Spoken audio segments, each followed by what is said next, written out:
दोस्तों आप इकोनॉमिक्स का सेट नंबर 2 देख रहे हैं। इससे पहले सेट नंबर 1 मैंने आपको सॉल्व करा दिया। सेट नंबर 2 आपके सामने है और सेट नंबर 3 इसके बाद में बना रहा हूँ। तो चलिए स्टार्ट करते हैं। वर्ग यानी क्लास 12th का इकोनॉमिक्स का सॉल्यूशन। और आपको जैसा बता चुका हूँ मैं कि 12th क्लास की प्लेलिस्ट देखना मत भूलना, जो कि डिस्क्रिप्शन बॉक्स में मैंने दे रखी है। 12th क्लास की प्लेलिस्ट में आपको सारे वीडियो और सारे सेट्स सॉल्यूशन के साथ मिलेंगे और साथ ही साथ डिस्क्रिप्शन बॉक्स में आपको इनकी जो पीडीएफ फाइल्स है वो मिलेगी। पीडीएफ फाइल्स को ज़रूर प्रिंट कराना। सभी प्रिंट को कराने के बाद में सभी आंसर्स को टिक कर लेना वीडियो देख करके और उसको एक फ़ाइल बना के रख लेना, ताकि आपको आसानी हो जाए आपके एग्ज़ाम में सारे पेपर्स को तैयार करने में। तो चलिए स्टार्ट करते हैं पहले क्वेश्चन से। इसमें है आदर्शक अर्थशास्त्र जो कि नॉर्मेटिव इकोनॉमिक्स के संबंध में क्या सत्य है ये आपको बताना है। तो इसमें जो डी ऑप्शन है ये सही है। डी ऑप्शन में बोला गया है आदर्शक अर्थशास्त्र का कार्य परामर्श देना है। ठीक है, ये आपका डी ऑप्शन इसमें करेक्ट होगा। उसके बाद में दूसरा जो क्वेश्चन है, किस अर्थव्यवस्था में केंद्रीय समस्याओं का समाधान बाजार शक्तियों के द्वारा होता है? तो पूंजीवादी अर्थव्यवस्था में होता है। सी ऑप्शन इसमें आपका करेक्ट होगा। उसके बाद तीसरा जो क्वेश्चन है इसमें पूछा गया उत्पादन संभावना वक्र का दाहिनी और विवर्तित होने का क्या कारण हो सकता है? तो तकनीकी विकास जो होता है उसके कारण वो दाहिनी ओर विवर्तित होता है। इसके बाद चौथा क्वेश्चन है, एक किसान 100 टन धान उत्पन्न करने के लिए 120 क्विंटल गेहूं के उत्पादन का त्याग करता है। धन उत्पादन के लिए औसत लागत क्या होगी?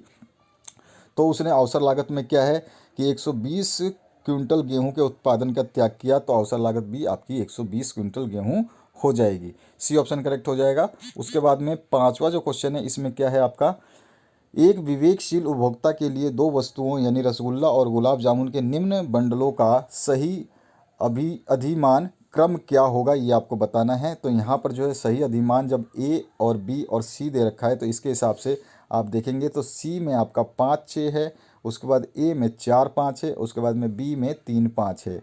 तो इसमें क्रम जो है हम कैसे लिखेंगे, जो डी ऑप्शन है वो सी बड़ा होगा ए से और ए बड़ा होगा बी से। इसके बाद में नेक्स्ट जो क्वेश्चन है इसमें निम्नलिखित में से किसका अध्ययन समष्टि अर्थशास्त्र के अंतर्गत किया जाता है?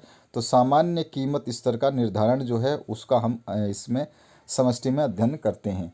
उसके बाद में नेक्स्ट जो क्वेश्चन है इसमें पूछा गया है, किसी वस्तु के उपभोग में एक अतिरिक्त इकाई से परिवर्तन करने पर कुल उपयोगिता में होने वाले परिवर्तन को क्या कहा जाता है? तो उसको सीमांत उपयोगिता कहते हैं। सी ऑप्शन करेक्ट होगा।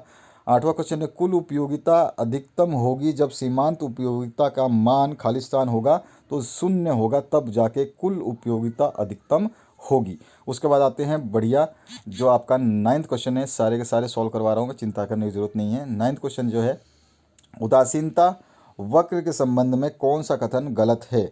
तो गलत कथन का चयन करना है। तो गलत कथन जो है डी वाला ऑप्शन है, दो उदासीनता वक्र एक दूसरे को प्रतिच्छेद करते हैं। ये कथन बिल्कुल जो है गलत है, असत्य है। 10वां क्वेश्चन है, यदि किसी वस्तु की कीमत में 4% की वृद्धि होने से उसकी मांग मात्रा में 8% की कमी होती है तो मांग की लोच का मान कितना होगा, ये आपको बताना है। तो आपका परसेंटेज का डिवाइड कर लेंगे तो कितना आ जाएगा, 2। ठीक है, बी ऑप्शन करेक्ट हो जाएगा। उसके बाद में 11वां जो क्वेश्चन है इसमें पूछा गया है, एक बजट रेखा अपनी दाहिनी ओर विवर्तित होगी जब वो उपभोक्ता की आय में वृद्धि होगी तब। तो इसमें डी ऑप्शन आपको करेक्ट करना है। उसके बाद में निम्न रेखा चित्र में मांग रेखा ए बी के बिंदु जी पर मांग की लोच क्या होगी? यहाँ पे जी बिंदु पर आपको मांग की लोच बतानी है, जो कि आपका जो है नीचे की तरफ जा रहा है। तो यहाँ पे क्या हो जाएगा, 1 से कम। सी ऑप्शन करेक्ट हो जाएगा। उसके बाद आते हैं 13 नंबर क्वेश्चन में, उदासीनता वक्र के विश्लेषण से एक उपभोक्ता संतुलन की शर्त क्या होगी? तो ए ऑप्शन इसमें करेक्ट होगा, उदासीनता वक्र बजट रेखा को स्पर्श करे। उसके बाद में 14वां जो क्वेश्चन है, यदि उपभोक्ता की आय में वृद्धि से वस्तु एक्स की मांग कम हो जाती है तो वस्तु एक्स कैसी होगी? तो वो घटिया वस्तु होगी अगर मांग में कमी हो रही है। तो डी ऑप्शन करेक्ट हो जाएगा। उसके बाद 15वां क्वेश्चन है, निम्नलिखित में से दो वस्तुओं का कौन सा संयोग पूरक वस्तु का एक संयोग है?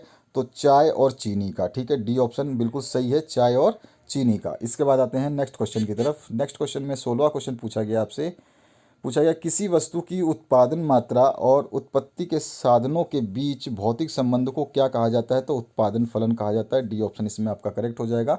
इसके बाद में औसत उत्पाद और सीमांत उत्पाद दोनों बराबर होते हैं जब औसत उत्पाद अधिकतम होता है तब। तो डी ऑप्शन इसमें आपका करेक्ट हो जाएगा। उसके बाद में 18 नंबर जो क्वेश्चन है इसमें पूछा गया आपसे, यदि कुल लागत टीसी यानी टोटल जो है आपका इसमें दिया गया है उत्पादन की मात्रा Q है, अगर क्वांटिटी दे रखी तो सीमांत लागत का सूत्र आपको बताना है, जो कि हमने देखा हुआ है पहले भी। तो del TC upon del Q हो जाएगा। चेंज जो होगा कुल लागत में चेंज और उत्पादन मात्रा में चेंज बटे में आ जाएगा। ठीक है, बी ऑप्शन करेक्ट हो जाएगा। उसके बाद में 19वां क्वेश्चन है, पैमाने का प्रतिफल का संबंध किस काल से है? तो दीर्घ काल से है। सी ऑप्शन करेक्ट हो जाएगा। किस काल में उत्पादन के साधनों को स्थिर और परिवर्ती साधनों में विभक्त किया जाता है? तो अल्पकाल के लिए। ठीक है, यहाँ पे सी ऑप्शन करेक्ट हो जाएगा। उसके बाद में नेक्स्ट क्वेश्चन जो है आपका, परिवर्तनशील अनुपातों के नियम के अनुसार एक विवेकशील उत्पादक उत्पादन के किस स्तर पर उत्पादन करना चाहिए? तो यहाँ पर है 2। ठीक है, बी ऑप्शन करेक्ट हो जाएगा। ठीक है, अनुपातों के नियम के अनुसार। उसके बाद में 22वां जो क्वेश्चन है, निम्नलिखित में से कौन औसत उत्पाद की विशेषता नहीं है? तो डी ऑप्शन इसमें करेक्ट करना है आपको। औसत उत्पाद का मान शून्य अथवा ऋणात्मक भी हो सकता है। ठीक है, ये विशेषता नहीं है। इसके बाद में आते हैं नेक्स्ट क्वेश्चन की तरफ। नेक्स्ट क्वेश्चन जो है 23 नंबर में पूछा गया, जब सीमांत उत्पाद औसत उत्पाद से कम होती है तब औसत उत्पाद में कमी होती है। डी ऑप्शन इसमें करेक्ट हो जाएगा। यदि उत्पत्ति के सभी साधनों को दुगना करने पर उत्पादन में 3 गुना की वृद्धि होती है तो इसे पैमाने पर वृद्धिमान प्रतिफल कहा जाएगा। ठीक है, सी ऑप्शन करेक्ट हो जाएगा। उसके बाद में 25 नंबर है, उत्पादन के सापेक्ष कुल आगाम में परिवर्तन की दर सीमांत आगाम कहलाती है। सी ऑप्शन इसमें करेक्ट हो जाएगा। उसके बाद में नेक्स्ट जो क्वेश्चन है, इसमें 26वां क्वेश्चन जो है, कुल लागत जो है, इसमें कुल स्थिर लागत TFC और कुल परिवर्तनशील लागत TVC में क्या संबंध है? तो ये सेट नंबर 1 में भी आया हुआ है, जो कि आपका कुल लागत बराबर होता है स्थिर लागत प्लस में परिवर्तनशील लागत। ठीक है, तो यहाँ पर ये डी ऑप्शन करेक्ट हो जाएगा। उसके बाद में 27 नंबर क्वेश्चन है, जब किसी वस्तु की मांग तथा पूर्ति में समान दर से वृद्धि होती है तो संतुलन कीमत में क्या होगी? वृद्धि होगी। यहाँ पे बी ऑप्शन करेक्ट हो जाएगा। इसके बाद में 28 नंबर है, किसी वस्तु की मांग D तथा पूर्ति S हो तो मांग अधिक की स्थिति को दर्शाया जा सकता है। तो यहाँ पे दिए गए किस विशेषता से दर्शाया जा सकता है? तो आपका जो है D होगा S से कम होगा, डिमांड सप्लाई से कम होगा, और डिमांड माइनस सप्लाई जो है 0 से ज़्यादा होगी। तो A और B दोनों कथन सत्य हो जाएंगे। उसके बाद में नेक्स्ट जो है 29 नंबर क्वेश्चन पूछा गया है, किसी वस्तु की मांग की तुलना में पूर्ति में अधिक वृद्धि होने से साम्य मात्रा में वृद्धि होगी। बी ऑप्शन इसमें करेक्ट होगा। किसी वस्तु की कीमत 5% की वृद्धि करने से उसकी पूर्ति की मात्रा में 4% की वृद्धि हो जाती है तो पूर्ति की लोच का मान कितना होगा? तो ये आ जाएगा हमारे पास में 0.8%। ठीक है, तो ये आपका डायरेक्ट दिया है, इसका परसेंटेज निकालेंगे तो 0.8% या 8% आ जाएगा। तो ये है आपका सी ऑप्शन करेक्ट। इसके बाद आते हैं 31 नंबर जो क्वेश्चन है, इसमें पूछा जा रहा है, मुक्त प्रवेश और निकास की स्थिति में मांग में वृद्धि का बाजार संतुलन पर क्या प्रभाव पड़ेगा? तो साम्य कीमत और मात्रा दोनों में वृद्धि होगी। ए ऑप्शन इसमें आपका करेक्ट हो जाएगा।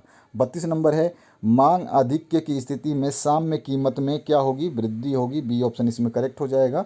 और 33 नंबर जो क्वेश्चन है, इसमें पूछा गया है, एक पूर्ण प्रतियोगी फर्म के लिए अल्पकालीन पूर्ति वक्र कैसा होगा? तो न्यूनतम ABC से ऊपर SMC का बढ़ता भाग होगा। ठीक है, ए ऑप्शन करेक्ट होगा। आपको जितने भी वक्र हैं उनको ढंग से पढ़ लेना है, जो भी डिमांड ग्राफ है, जो भी ग्राफ है उनको ढंग से पढ़ना है।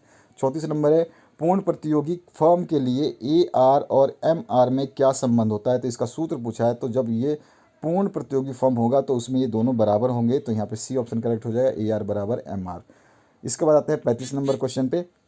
जैसा मैंने बताया आपको, डिस्क्रिप्शन बॉक्स में अपने प्लेलिस्ट को देखना मत भूलना, नहीं तो आपको दिक्कत हो जाएगी। सारे के सारे क्वेश्चन पेपर्स जो मैंने 2021 के और 2022 के आपके सामने करवा रहा हूँ, इनके सारे के इसके तो आपके 5 मॉडल सेट है जो जारी किए गए हैं, इनको मैं सॉल्व करा रहा हूँ। और 2021 के 4 मॉडल सेट जारी किए गए थे, उसको मैंने सॉल्व कराया है। उसमें भी MCQ हैं, और मासिक जाँच परीक्षा के प्रश्न पत्रों के भी MCQ याद कर लेना, आपके बड़े काम के रहेंगे। 90+ स्कोर में आसानी हो जाएगी।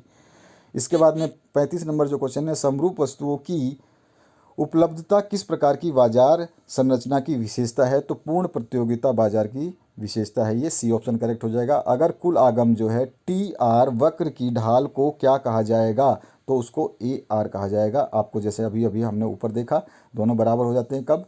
जब दोनों की क्या होती है, यहाँ पर देखो, पूर्ण प्रतियोगी फर्म के लिए। ठीक है, उसके बाद आते हैं 36 नंबर के बाद में 37 नंबर क्वेश्चन, किस प्रकार की बाजार संरचना में कीमत सीमांत लागत से अधिक होता है? तो एकाधिकार यानी मोनोपोली होती है, उसमें सीमांत लागत से अधिक हो जाता है, ठीक है, कीमत। तो यहाँ पर नेक्स्ट जो क्वेश्चन है 38 नंबर, जब सीमांत आगम का मान शून्य हो तब वस्तु की मांग की कीमत लोच का मान खालिस्तान होगा। तो जब ये शून्य होगा तो ये एक हो जाएगा, बी ऑप्शन करेक्ट होगा। उसके बाद में 39 नंबर है, एकाधिकार के अंतर्गत ए आर वक्र और एम आर वक्र में क्या संबंध होगा? तो यहाँ पे आपसे पूछा गया है संबंध जब एकाधिकार हो। तो एकाधिकार में अभी हमने देखा एकाधिकार में क्या होता है, सीमांत लागत से अधिक होता है। तो यहाँ पे क्या हो जाएगा, ए आर ज़्यादा होगा एम आर से, सी ऑप्शन करेक्ट हो जाएगा। इसके बाद में आते हैं हम लास्ट क्वेश्चन की तरफ। लास्ट क्वेश्चन में पूछा गया एक अधिकारी के लिए उत्पादन के विभिन्न स्तर एम और एम सी के निम्न तालिका से दर्शाया गया है। संतुलन की अवस्था में वह वस्तु की कितनी इकाई उत्पादित करेगा जब वो संतुलन की अवस्था में है? संतुलन देखेंगे हम, एम आर और एम सी बराबर होने चाहिए। तो यहाँ पे नहीं है, यहाँ पे भी नहीं है, यहाँ पे भी नहीं है, यहाँ पे भी नहीं है, यहाँ पे भी नहीं है, यहाँ लास्ट में है संतुलन जो कि 4 बराबर है। तो यहाँ पर उत्पादन की मात्रा 6 हो जाएगी। तो आंसर अपना सी आ जाएगा। तो ये हो गया 6। और ये है आपका फुल सॉल्यूशन, 40 के 40 प्रश्नों के उत्तर। सेट 1 और सेट 2 आप देख रहे हैं, सेट 3 मैं इसके बाद डालने वाला हूँ। तो बढ़िया तरीके से अपने दोस्तों के साथ शेयर करिए, पढ़िए, पढ़ते रहिए। आपके पास समय बहुत कम है। डिस्क्रिप्शन में जितने भी आपके सब्जेक्ट मैंने सॉल्व कराए हैं सारे के सारे अवेलेबल है, सेट के साथ में, सॉल्यूशन के साथ में। पीडीएफ इसकी डाउनलोड कर लेना, मैं वीडियो के डिस्क्रिप्शन बॉक्स में पीडीएफ की लिंक दूंगा। उस लिंक को डाउनलोड करने के बाद में जा करके प्रिंट आउट कराना और सभी क्वेश्चंस के आंसर को पेन से टिक कर लेना और एक फाइल बना लेना। फ़ायदे में रहोगे, बाद में पछताना पड़ेगा अगर आपने ऐसा काम नहीं किया तो। आशा करता हूँ दी गई जानकारी आपके काम की है और आपने अभी तक शेयर कर दिया होगा, लाइक का बटन प्रेस कर दिया होगा। चाहे आप फेसबुक यूज़ करते हो या व्हाट्सएप, किसी भी माध्यम से आप शेयर करिए। अपने दोस्तों को ज़रूर बताइए कि आप लोग सभी कुछ जो है यहाँ पर पा सकते हैं। यहाँ पर आपको सब कुछ मिलेगा। डिस्क्रिप्शन बॉक्स में लिंक देखना ना भूलें।